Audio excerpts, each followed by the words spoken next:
Hey guys, Tyler with MarineMax Houston. Today I'm going to walk you through this Grady-White 281 Coastal Explorer. Boat's powered by twin Yamaha 300 horse outboards, and you can see the Yamaha joystick system keeping us in place while I do this walkthrough. Boat's got twin live wells, one here on the transom, as well as one behind the helm chairs with a wash and sink basin right next to it. Walk over to the port side of the boat and you see the boat's got a nice electrically actuated fold down swim terrace for your days at the sandbar or for when you want to bring in those big fish. You've also got a ladder that tucks away that attaches to that. Come up to the helm area. You've got your Fusion radio, your Yamaha Helm Master screen, as well as electronic binnacle and joystick controls. You've got your autopilot controls below, and then you've got room for any Garmin MFD of choice. Also at the bow, you've got controls for your windlass anchor.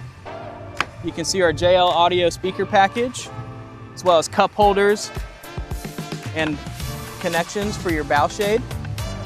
And as you can see, the boat's got a full glass windshield with a windshield wiper. If you'd like to learn more about this boat or come take a look, we're located off NASA Road 1. My name is Tyler Morris, and I'd be happy to help you.